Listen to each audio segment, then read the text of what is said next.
Did you know you have the option of growing it as an annual or perennial depending on the climate of your area? Let's have a closer look. Are Gladiolus annuals or perennials? Gladiolus bulbs can grow as either annuals or perennials, depending on your area's climate and weather. If you live in USDA plant hardiness zones 7 through 10, you can grow Gladiolus plants as perennials. You can leave the corms underground all year. To get the best results, ensure you grow your corms in a well-drained area that is not subject to flooding to eliminate fungal problems. However, to get better flowers each year, it is best to dig up your bulbs at the end of the growing season and plant them again in the fall. Once you dig them up, store them indoors until their replanting time the following spring. Areas that have hot summers are not the best to leave your corms underground after flowering. It is best to dig them up after flowering since extreme heat tends to damage Gladiolus plants. If you live in a cold area, your bulbs will be better off dug out and stored indoors. The Gladiolus bulbs are highly susceptible to frost damage. Gladiolus growth habit. Gladiolus plants have flat, sword-like leaves growing in a fan-shaped pattern. They get flowers appearing on tall spikes, with each tip produced by single corm. Flowers open gradually on each spike, starting from the lowest bud to the highest. They can take several days to weeks to open fully. All flowers on a single spike usually face a single direction, appearing late spring or early summer, depending on the cultivar. Growing Gladiolus as annuals. Growing them as annuals means you need to plant them each year in the spring after the danger of frost has passed.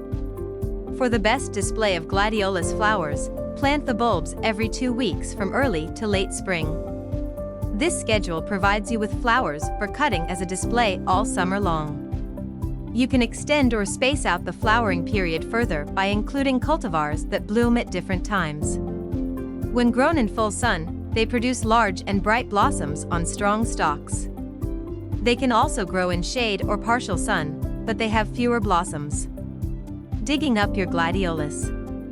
Many people make the mistake of digging up your Gladiolus corms too early before the foliage has died. If you want to store your Gladiolus bulbs, then wait until the foliage has died and the greenery. The only way the foliage dies is if the first frost falls, so wait until this happens to dig them up. After a Gladiolus flower spike completes its blooming season, the plant concentrates its energy into the bulb at the base of the stem. Digging the bulbs up should start at least 8 weeks after blooming if you want to plant the same ones next season. Giving them time to rest after flowering is over gives them time to cure and prepare them for a new planting season. Storing Gladiolus bulbs. When storing, cut the plant's top, leaving a bit of stem above the bulb, and remove excess soil.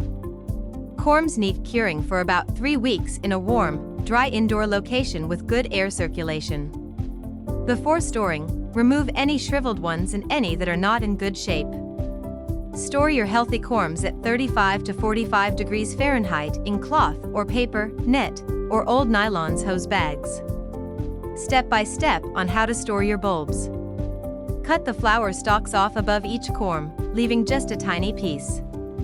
Wash the soil off and allow them to dry in a well-ventilated area for a couple of weeks. Separate the healthy corms from the unhealthy ones.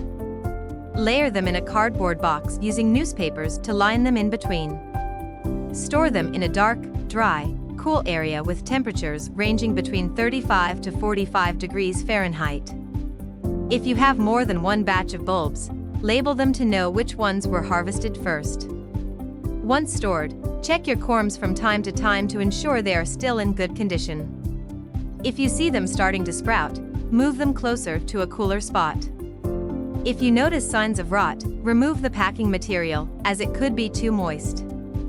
Planting Gladiolus and providing Gladiolus care is as easy as digging and storing them for the next growing season.